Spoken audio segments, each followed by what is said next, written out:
Welcome to the Berry Tramel Show. Baker Mayfield is a Sooner legend, but he's experienced a meandering road in the National Football League, being dumped in Cleveland despite quarterbacking the Browns' first playoff victory since 1994, then cups of coffee with the Panthers and Rams, before finding work as the Tampa Bay Buccaneer quarterback this season, and Mayfield has led Tampa Bay to the playoffs, where they got a victory over the Eagles last weekend, and now Tampa Bay plays Detroit in the NFC semifinals. Rick Stroud of the Tampa Bay Times joins us to talk about Baker Mania. But first, let's thank these sponsors for supporting the Berry Tramel Show.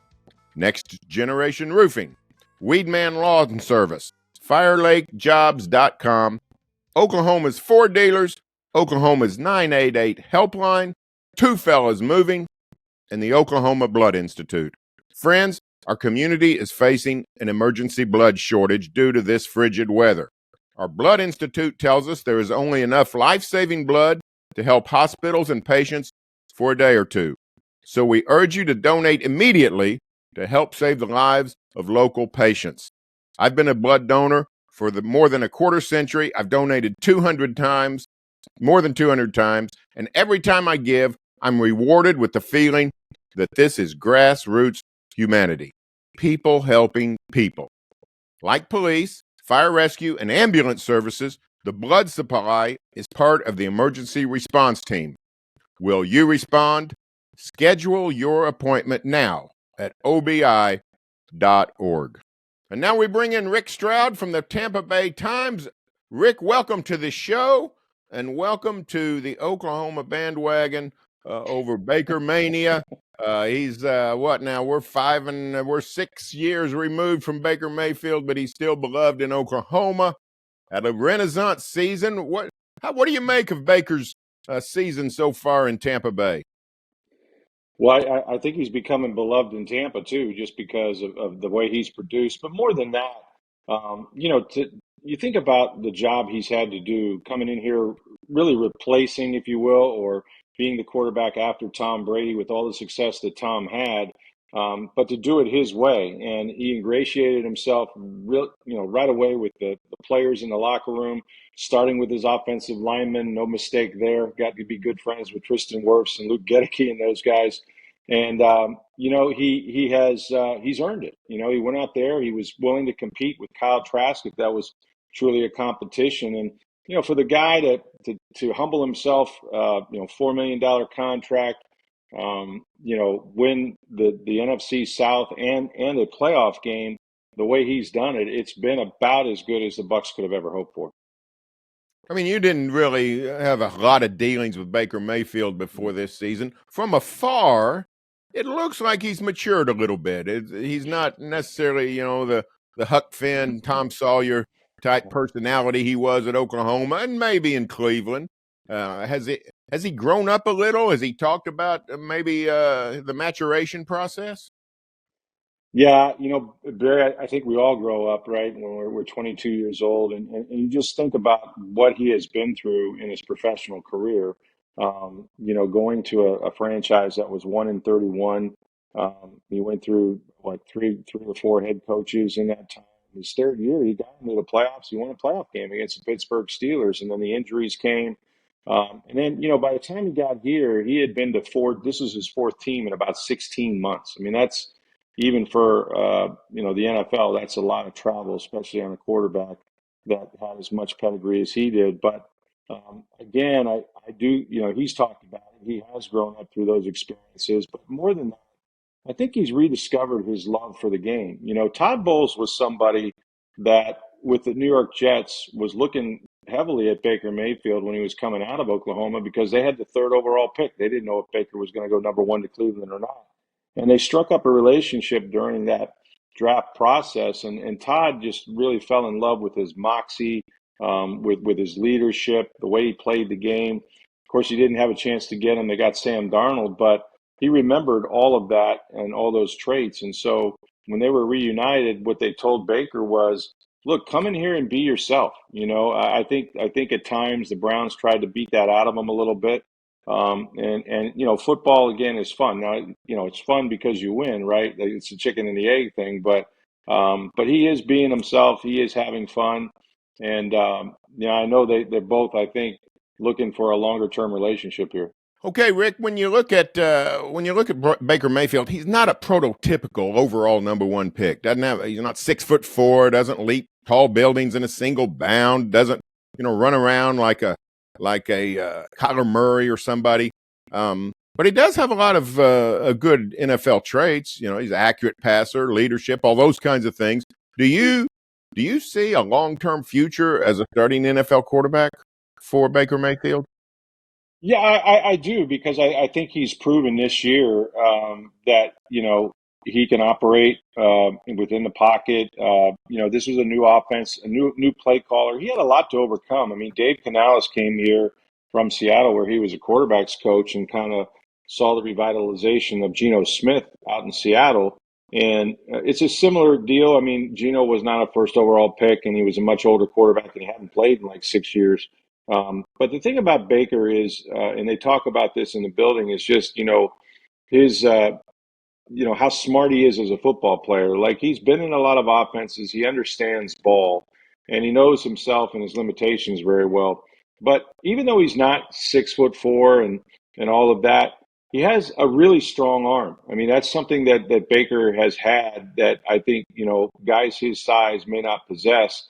And in the right offense where they can get him sort of out on the edge at times, throwing off platform, rhythm throws. That's when he's at his best. But he's also, just a guy that knows how to play the position, knows how to protect the ball. I mean, if you look at this season, he had 28 touchdowns, which was a career high, and only 10 interceptions. That's a pretty good ratio, and for as many times as he threw the football. So I really do think that, you want to design a system around him. I think he's got to have, like any quarterback, a lot of good weapons at his disposal. Well, run game helps, and they didn't have that for half the year, and he still managed to get him off to a good start. So he's had to overcome a lot of limitations on this offense. And, like any level of football, your quarterback is going to make the big difference. And he has, in fact, been the difference maker for them this year.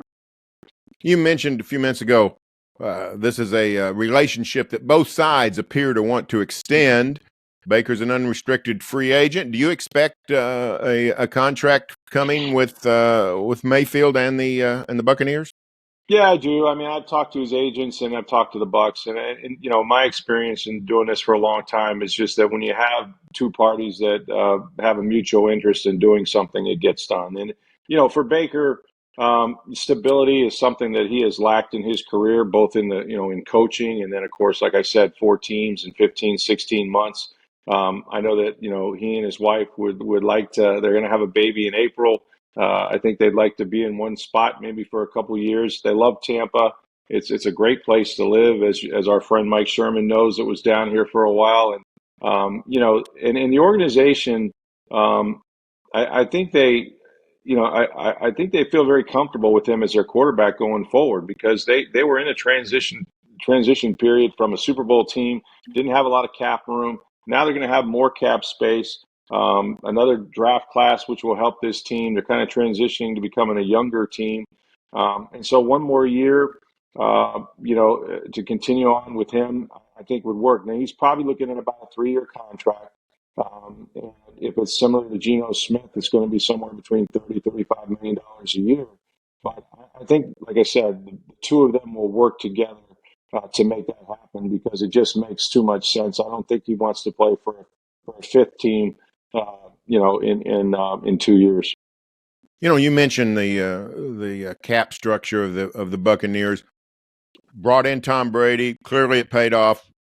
Famously with the Super Bowl title. And it looked like when Tom steps aside, then maybe a little bit of an adjustment.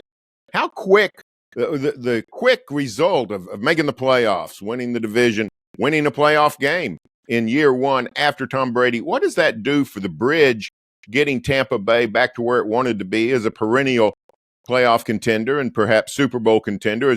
Does this just expedite what appeared to be a rebuilding process? Yeah, Barry, it's hard to do in the NFL. They were trying to thread a needle here. Usually you see teams take a step back from the Super Bowl era, especially a team like this that spent so much money on veteran players. They were the Ndamukong Suhs and the Julio Joneses and these kind of guys, Antonio Browns, they were taking on extra cap room. They were pushing contracts down in the future years, even though they had essentially dead cap money. So it's really a tough thing to do to continue to win. But they looked at the division, which is still very winnable. This is the third straight year they've won this division. That's never happened for them before. And it's the longest playoff run in the NFC. I mean, I think people forget that. Tom obviously made it 4 times. Baker has made it further in his first year already than Tom made it in his final year, and that's really a tribute to him and to Jason Light and the Bucks for keeping this team, restocked with some young talent. We've seen some guys come on at midseason that are now starters on this team that were part of their draft class. Elijah Cansey and Yaya Diaby on defense, but they still got kind of a young core of players like Antoine Winfield Jr. And then some old guard, obviously, with Mike Evans and Chris Godwin. So it's a nice mix, and there are some guys that have won rings, and so that always helps you. But I do think that they've managed to find a way to stay competitive while they kind of retool and transition to a younger team. I think they're about the fifth youngest team now in the NFL, and they were by far the oldest team in the NFL. This seems funny to say, but has Baker provided Tampa Bay with the best quarterback situation in the NFC South? Bryce Young, who knows what will happen with that decrepit franchise. Atlanta doesn't have a quarterback. We'll see what the Saints do, but I mean, it looks like Baker's got the Buccaneers with the best quarterback situation going forward. I don't think there's any question about that, and it can change quickly. I'm a big believer in Bryce Young. I just think that team doesn't have any talent around him, and their coaching situation and ownership has been poor. You can't fire a coach with a rookie quarterback 11 games into his first year. That's going to set him back, obviously. And the sort of comparison with C.J. Stroud isn't helping either right now. But yeah, Atlanta. Desmond Ridder has not been the answer in Atlanta. Whoever goes in there is going to have to find an answer for quarterback. And, Derek Carr, who, cost about $150 million, the Bucks, they were after a free agent quarterback, but they couldn't sit at Derek Carr's table. They couldn't sit even at Jimmy Garoppolo's table, which was $75 or $80 million, and he wound up not starting with the Raiders. So if you look at the landscape of free agent quarterbacks last year, Baker was obviously by far the biggest bargain, but more than that, he was the best player. And I think with this team and some stability, he'll be the best player again at that position. And Derek Carr is a very good quarterback. I'm not sure, the Saints finished with the same record in the regular season, but the Bucks won some tiebreakers over them. So they're going to be relevant again next year. But for his upside, for what looking in the future, if he can do this in year one, how much better will he be year 2, year 3, year 4 if he's able to stay in Tampa? Last line of questioning, and we got Sunday. We got the Buccaneers going to Detroit. Cinderella story. The Lions have released from their slumber, and tough environment for Tampa Bay. Going into Detroit, the city's ablaze. They got a good team. What do you expect to see Sunday out of Baker and the Buccaneers? Well, I think they'll be ready to play. It is from what Baker was calling some of his former Ram teammates who just played there, and they said, it's louder than loud. I mean, I think they were like at 133 decibels, jet engine, all that kind of stuff. Those people are really, really letting loose, and they should. So noise will be an issue. You have to handle that. They haven't really played in a loud situation in some time. There was nobody at Carolina, for example. So they're going to have to handle, their business on that end. But listen, this is not the same Bucks team that lost to the Lions, back in October. I mean, they have a different defense. They have younger players. Todd Bowles is I think he gets forgotten that he's also the defensive play caller, and he devised a great game plan, against the Eagles, who clearly were not playing well, but he went with a 6-man front. He had man coverage at safety in different places, and they got after those guys. And I think they will again. They'll have a new plan for the Lions. The last one didn't work. But the Lions from top to bottom, I think, are maybe the most solid team in the NFC. You know, I've seen San Francisco. They're kind of on a revenge tour, Barry. I mean, they beat Philadelphia. If they can beat the Lions, who they lost to, they might get the 49ers next. So, and then, you know, looking ahead, I don't know, maybe the Buffalo Bills. So when you play a team a second time, you make adjustments. You know, I think it's harder for the team that won to try to figure out what you're going to do differently. And sometimes they work and sometimes they don't. But there's also a little bit of pressure on the Lions. I think, you know, the first time you win, because I remember when the Bucs did that, even going back to Tony Dungy, it's everybody is floating around thinking, oh my gosh, they won a playoff game, they're in the divisional championship, and then guess what? Here comes another really good football team. You got to get right back in it and get focused and you know, stop the champagne. And so we'll see how the Lions handle the pressure, but they're really solid, and it's going to be a tough game. But I think they'll be competitive so long as, you know, they do the things like take care of the football and get off to a decently fast start. If you let that crowd take over, it's going to be a long day. Well, we'll certainly be watching. What a story for Tampa Bay and for Baker Mayfield. It's been a great marriage so far and been a great season, and perhaps the Buccaneers can go engineer the upset in Detroit. Thanks for joining us, Rick Stroud of the Tampa Bay Times. Thanks for having me, Barry.